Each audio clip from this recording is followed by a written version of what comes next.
It is now crystal clear that all roads leading to re-electing President William Ruto are getting blocked.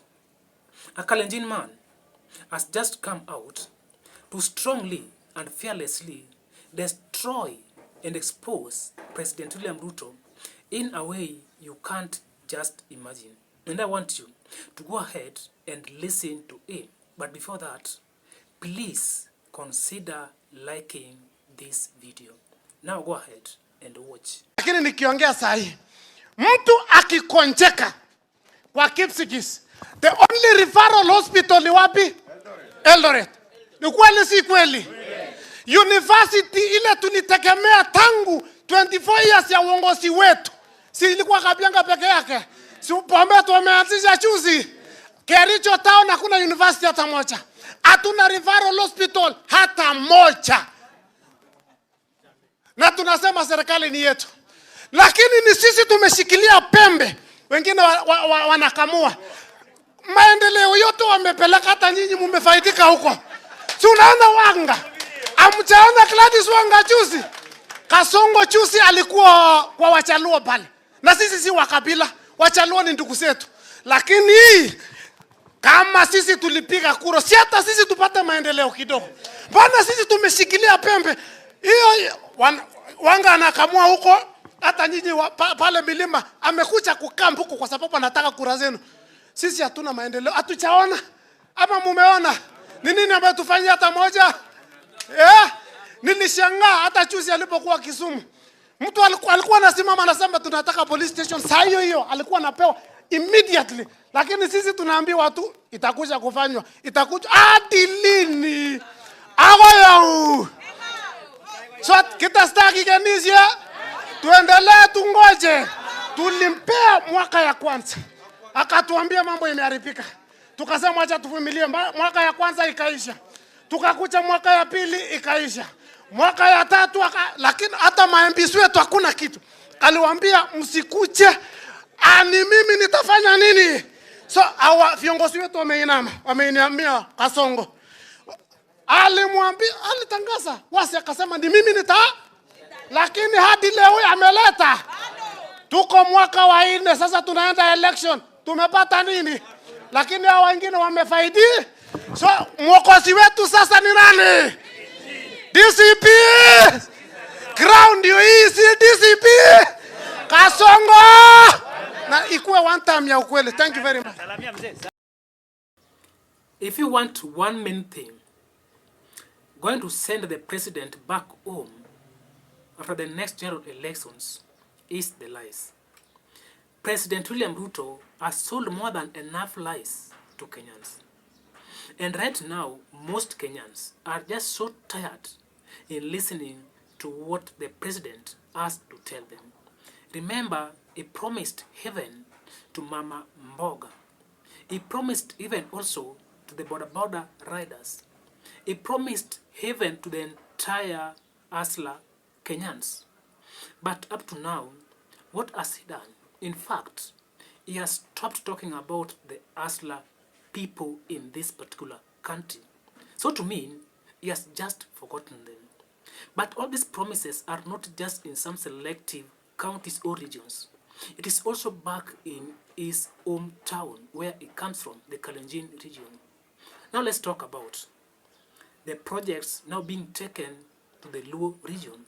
Okay, we know very well that the president wants to get the Luo votes, like the entire 2.5 votes, right into his ballot box in the next general elections. And by so, he's trying by all means to entice them, trying by all means to make them just believe that he is a workaholic.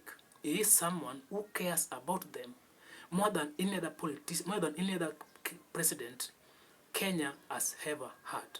So if you see him going to Luo region to do some projects, to promise some things, and eventually do some things which they can see there, it is not like he likes them.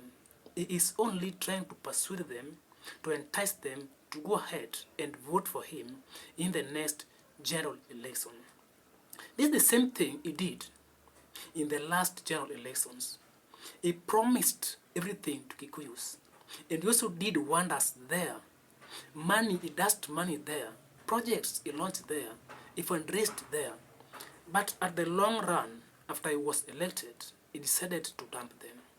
This can also tell you that the president, maybe, let's say that, God willing, is re-elected. These laws will be sown dust. He will just dump them the same way he decided to dump Kikuyus. And right now, the president doesn't care so much about Kikuyus because he has known already that this community is gone and gone for good. So he's trying to replace them with the Luos. But there is something here that the president never thought about. You see, Luos only have 2.5 votes, while Kikuyus are having over 4-point-something votes. So he decided to dump the Kikuyus to replace them with the 2.5 votes from the Luos. And Maku also know that Luos, in the last general elections, like most of them, never came out to vote for their own Raila Amolo Odinga. That same thing can also happen in the next general elections because they will see that there is no anyone coming from that particular region to represent them. So how will they go out to vote for someone who is not of their own?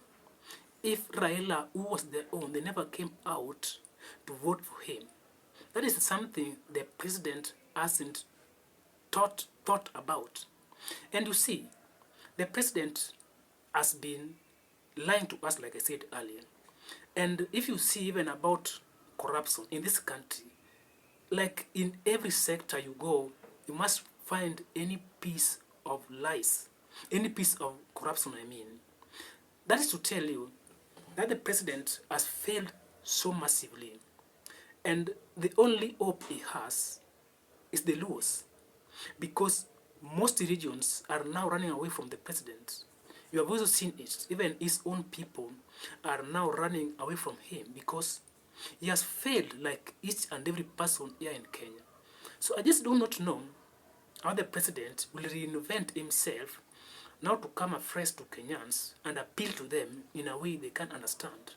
Because everything the president has touched with his hands has collapsed.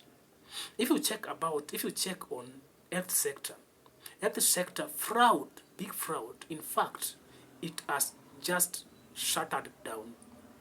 If you now go again to education has also become a shambolic activity. If you again go to now energy, currently now we are facing what we call the mega scandal which has ever been seen in the energy sector. Many things are happening in this country under the leadership of the Kenya Kwanza government led by the president. So his chances of being re-elected are so slim. He's now dying with the Luos, thinking that Luos might save him. I do not know. Maybe they can, but I do not know if they will. Ladies and gentlemen, that is just my take. Do you think that the road to Singapore is wide for Kenyans to travel to?